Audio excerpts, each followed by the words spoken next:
जय हिंद दोस्तों, आज आप सभी का स्वागत है आपके अपने YouTube चैनल KCC संगम में। जैसा कि आप जान चुके हैं कि इस समय आपके प्लेटफॉर्म पे स्टार्ट हो चुका है क्लास 10th NCERT बुक का सल्यूशन। फुल सल्यूशन यहाँ पे दिया जाएगा, एक एक क्वेश्चन पूरा 1.1 से लेके पूरा लास्ट क्वेश्चन तक आपका 14वां चैप्टर जितना भी पूरा कंप्लीट कराया जाएगा। देखिए आज हमारा क्वेश्चन जो है एकदम इम्पॉर्टेंट क्वेश्चन है। हमारा इम्पॉर्टेंट क्वेश्चन है, इसमें आप जानते हैं कि एक यूपी बोर्ड में ये आपका एकदम फिक्स, कहते हैं ना एकदम फिक्स 100% एक क्वेश्चन आपका ये जरूर आएगा। यकीन मानिए ये आपको क्वेश्चन देखने को मिलेगा बोर्ड एग्जाम में। ठीक, अब थोड़ा सा ध्यान दीजिएगा, ये एक क्वेश्चन ऐसा है, इसमें पहले वाले क्वेश्चन में थोड़ा सा आपका टाइम हम लेंगे, ठीक, क्योंकि यहाँ पे हम आपको रट्टा नहीं मरवा रहे हैं, यहाँ पे आपको कुछ हम सिखाने आए हैं। ठीक, तो पहले क्वेश्चन में आप एकदम वीडियो को थोड़ा सा आगे पीछे करेंगे तो आपको एक भी स्टेप अगर भूले तो यकीन मानिए आपके काम का नहीं है। अगर आपको सीखना है इस वीडियो में बने रहिएगा, थोड़ा सा आप भी स्किप मत करिएगा। ठीक, तो चलिए टाइम नहीं खराब करते हैं, चलते हैं अपने क्वेश्चन पे। देखिए यहाँ पे दिया है, करा कि सिद्ध कीजिए कि रूट में 5 लिखा है और एक अपरिमेय संख्या है। वो बोला है कि ये अपरिमेय संख्या है, लेकिन आप प्रूफ करिए कि ये अपरिमेय संख्या है। अच्छा, एक कहानी थोड़ा सा हम छोटा सा बताएंगे। जैसे मान लेते हैं दो लोग हैं, एक लोग है मान लेते हैं एक लड़का है और इसका नाम है राम। क्या नाम है? राम। उसके बाद इसी का सेम, कहते हैं ना हमशक्ल, एकदम डुप्लीकेट एक लड़का और है, इसका भाई ही मान लेते हैं, इसका भाई है, इसका नाम है श्याम। क्या नाम है? श्याम। दोनों का फेस एकदम मैच करता है, कहीं भी जाते हैं सब कंफ्यूजन में हो जाते हैं कि ये वाला राम है कि ये श्याम है। देखिए अब मान लेते हैं ये पहला हो गया, ये दूसरा हो गया। अब ये दोनों में से कोई एक, मान लेते हैं राम अपने मामा के घर गया, नहीं मामा नहीं, कहीं और मान लेते हैं कहीं शादी में गया है, अब रिश्तेदार इनसे मिले तो बोल रहे हैं कि तुम श्याम हो, मतलब राम को बोल रहे हैं कि तुम श्याम हो। तो श्याम कुछ नहीं बोल रहा है, ये नहीं कह रहा है कि मैं श्याम नहीं राम हूँ, ऐसा नहीं बोल रहा है। इनसे पूछा जा रहा है क्या तुम श्याम हो, तो बस ये एक लाइन बोल रहा है, मैं श्याम नहीं हूँ। क्या बोल रहा है? मैं श्याम नहीं हूँ। कहने का मतलब इनसे पूछा जा रहा है कि तुम श्याम हो, लेकिन वो वास्तव में क्या है? वो राम है। लेकिन उससे पूछा जा रहा है क्या तुम श्याम हो, वो बोल दिया नहीं, मैं श्याम नहीं हूँ। अब इसका अर्थ निकल रहा है कि अगर वो श्याम नहीं है तो है क्या? ध्यान दीजिएगा, सब लोग जानते हैं कि दो ही भाई हैं। अगर ये श्याम नहीं है, अगर ये श्याम नहीं है तो बचा एक ही ऑप्शन, क्या? तब वो 100% क्या है? राम। उम्मीद करते हैं जो बता रहे हैं आपको समझ में आया होगा। दो लड़के हैं, एक का नाम है श्याम और एक का नाम है राम। मान लेते हैं श्याम ही इस बार चला गया कहीं, ये चला गया श्याम कहीं चला गया, और इनसे पूछा जा रहा है क्या तुम राम हो, तो ये नहीं कह रहा है कि मैं राम नहीं, मैं श्याम हूँ, अपना नाम नहीं बोल रहा है, बस इतना बोल दे रहा है कि मैं राम नहीं हूँ। अगर राम नहीं हूँ तो है क्या? तो आप मतलब बोला नहीं, लेकिन फिर भी आप समझ गए, अगर राम नहीं है तो 100% कौन है? श्याम। उम्मीद करते हैं ये एग्जाम्पल समझ में आएगा। देखिए अप्लाई करते हैं अपने क्वेश्चन पे। देखिए बताने का तात्पर्य ये सीधा है। देखिए इसमें दो होता है, एक होता है परिमेय और एक होता है अपरिमेय। अगर हम कह दें कोई संख्या, मतलब दो ही नंबर है, या तो वो परिमेय होगा या तो वो अपरिमेय होगा। कहने का मतलब सीधा इधर लिख दे रहे हैं, इधर आपका लिख दे रहे हैं परिमेय संख्या। ध्यान दीजिएगा, एकदम आसानी से आप समझेंगे। और ये हो गया अपरिमेय संख्या। ध्यान दीजिएगा, एकदम सिंपल क्वेश्चन है, बस थोड़ा सा आपको समझना है। जैसे मान लेते हैं, हम कह दें दो ही नंबर है, कोई यहाँ मान लेते हैं x कोई नंबर है, और हम कह दें ये वाला जो है परिमेय नहीं है। अगर ये परिमेय नहीं है तो है क्या? दो ही नंबर है, या तो परिमेय या तो अपरिमेय। अगर ये परिमेय नहीं है तो आप तुरंत कहेंगे तब ये 100% क्या हो जाएगा? अपरिमेय। या ये अपरिमेय नहीं है तो क्या हो जाएगा? परिमेय, क्योंकि दो ही ऑप्शन है, या तो परिमेय या तो अपरिमेय। ठीक, तो हम इसी को देखिए अप्लाई करके इसी के माध्यम से क्वेश्चन कंप्लीट करा रहे हैं। देखिए इसमें थोड़ा सा टाइम लगेगा, इस वीडियो में टाइम लगेगा, लेकिन यकीन मानिए आप कहेंगे कि हाँ इस वीडियो के माध्यम से कुछ एकदम नया चीज़ हम सीखे हैं। ठीक, अगर सीखना है तो थोड़ा सा टाइम आपको देना पड़ेगा इस वीडियो में, क्योंकि ये अगर हम जल्दी जल्दी बताएंगे फिर भी आपके काम का नहीं है। मान लेते हैं आज याद रहेगा लेकिन कल भूल जाएंगे, और एक बार कॉन्सेप्ट पकड़ लिए तो आपको कितना भी बड़ा क्वेश्चन इस टाइप का दे देंगे आप लगा लेंगे। देखिए कैसे, सबसे पहले इसको हम साइड कर देते हैं और जो भी लिखा रहेगा बस इसका विपरीत कर दे रहे हैं। अगर ये कह रहा है कि रूट में 5 परिमेय संख्या है तो इसको हम मान लेते हैं अपरिमेय संख्या है, तो बस इसका अपोजिट मान लो। तो लिखेंगे माना रूट 5 एक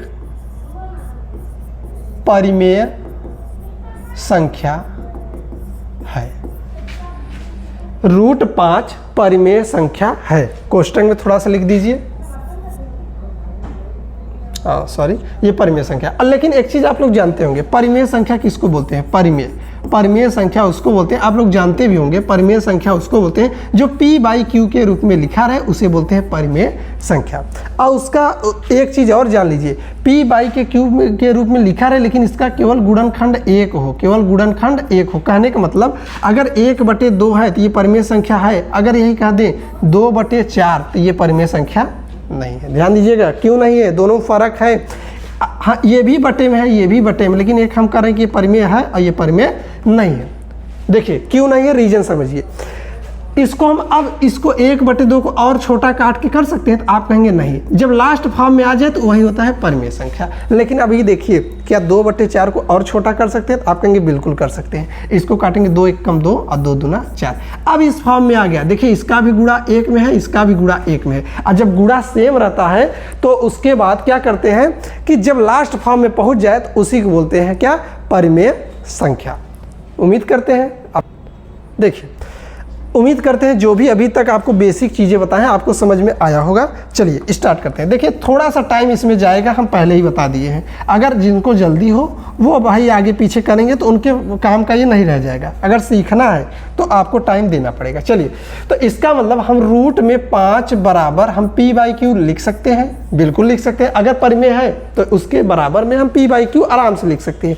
उसके बाद थोड़ा सा ब्रैकेट बनाएंगे जहाँ p तथा q सह अभाज्य गुणनखंड है, सह अभाज्य गुणनखंड है, गुणनखंड है। और q बराबर 0 नहीं होना चाहिए। अच्छा, एक नया शब्द इसमें मिला, सह अभाज्य गुणनखंड। एक नया इसमें लाइन मिला, सह अभाज्य गुणनखंड। देखिए ये क्या होता है, सह अभाज्य गुणनखंड। थोड़ा सा बताने का प्रयास कर रहे हैं, आप समझिएगा। जैसे हम मान लीजिए लिख दिए, आपका 1 लिख दिए, 2 लिख दिए, 3 लिख दिए, 5 लिख दिए, 7 लिख दिए, 11 लिख दिए, 13 लिख दिए, ऐसे नंबर जिसको आप बोलते हैं अभाज्य संख्या। कहने का मतलब इसके गुणा में भी 1 × 1 है, इसके गुणा में भी 1 × 2 है, इसके गुणा में भी 1 × 3 है, इसके गुणा में भी 1 × 5 है। ऐसा मतलब गुणे में केवल आपको 1 मिलेगा, केवल गुणे में 1 मिलेगा, तब उसी को बोलते हैं सह अभाज्य गुणनखंड। अगर यही 4 दे दे तो इसके गुणनखंड में 2 × 2 मिल गया। देखिए इसमें यहाँ 2 आ गया, और जैसे ही 1 के अलावा कुछ और नंबर आया तो ये तुरंत सह अभाज्य गुणनखंड नहीं है। जैसे हम लिख दें, यहाँ पे लिख दिए 9, तो देखिए इसको जब फैक्टर बनाएंगे 3 × 3 तो ये भी नहीं है। अगर लिख दिए 12 तो इसको 2 × 3 × 2 यही होगा, ये भी नहीं है। उसका केवल गुणनखंड 1 होना चाहिए, तभी वो कहलाएगा सह अभाज्य गुणनखंड। उम्मीद करते हैं ये भी एकदम आसानी से आप समझ रहे होंगे। तो चलिए अपने क्वेश्चन पे चलते हैं और देखते रहिए, एकदम सिंपल क्वेश्चन है। देखिए इसको मिटा रहे हैं,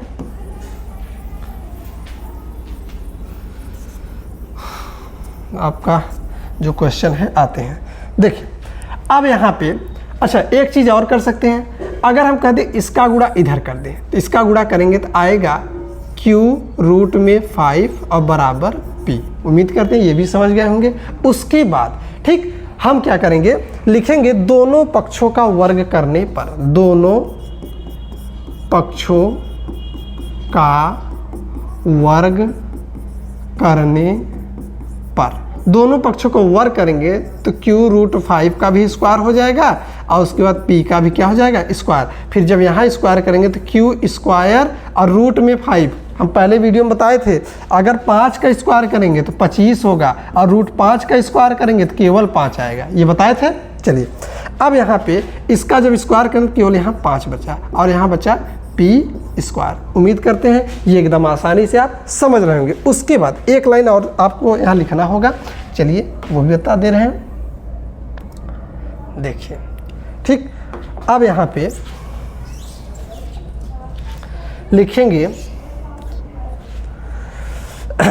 लिखेंगे p स्क्वायर का या p स्क्वायर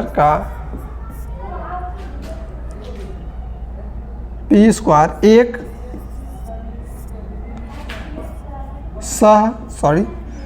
p स्क्वायर का एक गुणनखंड p स्क्वायर का। ठीक, जैसा कि यहाँ पे दिया है p स्क्वायर बराबर आप q स्क्वायर और 5 लिख सकते हैं, तो लिखेंगे p स्क्वायर का एक यहाँ पे p स्क्वायर का एक गुणनखंड, p स्क्वायर का एक गुणनखंड 5 है। देखिए यहाँ पे p स्क्वायर का एक गुणनखंड q स्क्वायर है, दूसरा गुणनखंड 5 है, तो वही लिखे p स्क्वायर का एक गुणनखंड 5 है तो p का भी एक गुणनखंड 5 होगा। कहने का मतलब सीधा सीधा ये समझिए, अगर किसी के स्क्वायर का गुणनखंड कोई नंबर है तो किसी स्क्वायर का कोई गुणनखंड है तो उस नंबर का भी एक गुणनखंड वो होगा। तो वही लिखे p स्क्वायर का अगर एक गुणनखंड यहाँ 5 बताया जा रहा है तो p का भी एक गुणनखंड 5 होगा। इसका मतलब यहाँ पे बोल रहा था p केवल हमारा एक गुणनखंड है, मतलब गुणनखंड में एक होना चाहिए, लेकिन यहाँ इस लाइन से क्या प्रूफ हो गया कि p का एक गुणनखंड क्या है 5, मतलब ये एक होना चाहिए लेकिन यहाँ पे हो रहा है p × 5, इसका मतलब p झूठ बोल रहा है और p को आप पकड़ लिए। हमें अब ये तो साबित हो गया कि p गलत बोल रहा है, अगर q भी गलत बोल रहा है तो इसका मतलब दोनों गलत बोल रहे हैं। अगर दोनों गलत बोल रहे हैं तो हम जो यहाँ पे माने हैं कि रूट में 5 एक परिमेय संख्या है, अगर दोनों गलत बोल रहे हैं तो इसका मतलब अगर परिमेय नहीं है तो दूसरा ऑप्शन केवल एक ही बच रहा है, तो क्या हो जाएंगे, अपरिमेय। चलिए स्टार्ट करते हैं। तो देखिए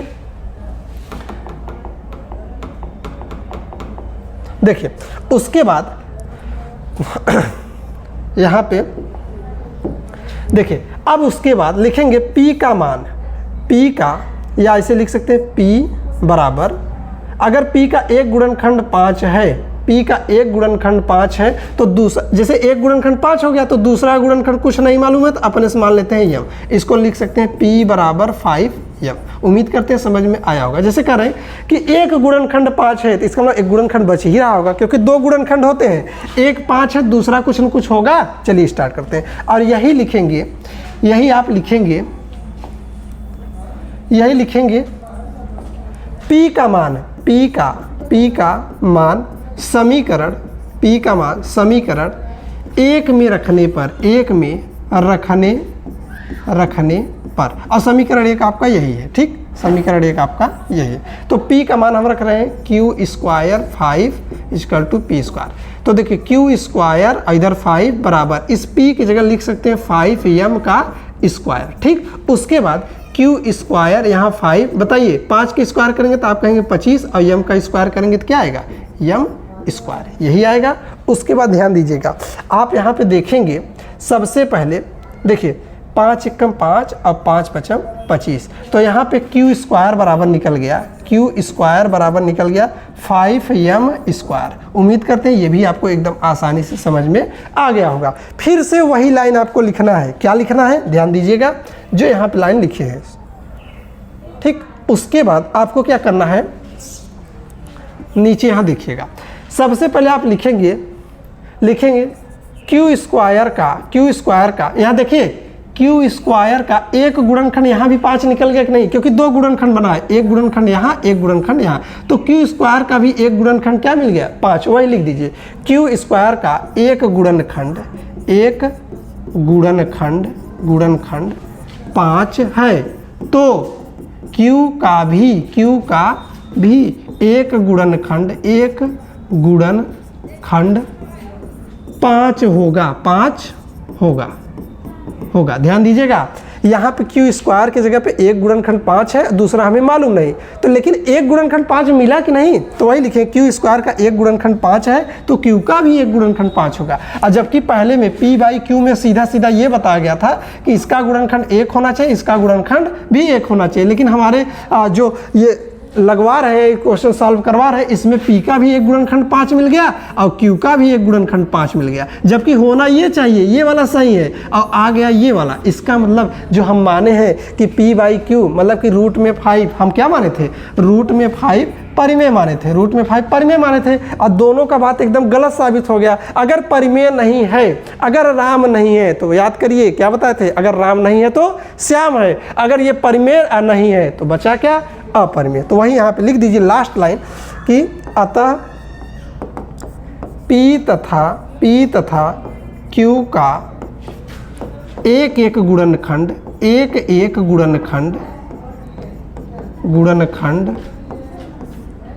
5 है, तो रूट में 5 परिमेय संख्या नहीं, यह एक अपरिमेय संख्या है।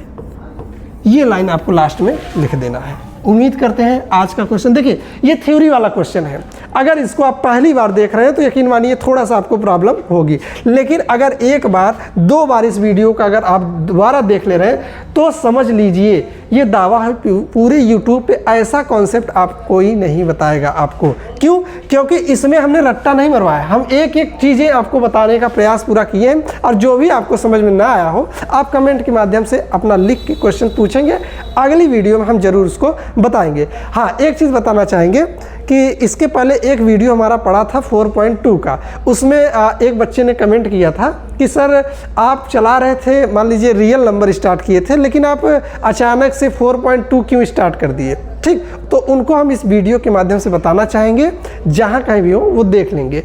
हमारा जो ऑफलाइन क्लास था वो 4.2 तक पहुंचा था, जिसमें एक दिन हम एब्सेंट थे, इसलिए बच्चों का डिमांड था कि सर वो जो आप छोड़े हैं क्लास उसको आप यूट्यूब पे अपलोड कर दीजिए, हम लोग देख लेंगे, इसलिए वो वीडियो आपका अपलोड किया गया था। बाकी जो आपका सीरियल से चल रहा है वो चलेगा ही, इसके लिए आप एकदम निश्चिंत रहिए, पूरा कंप्लीट कराया जाएगा पूरे यूट्यूब पे एक एक क्वेश्चन। चलिए इसी के साथ मिलते हैं अपने नेक्स्ट वीडियो में, तब तक के लिए थैंक यू।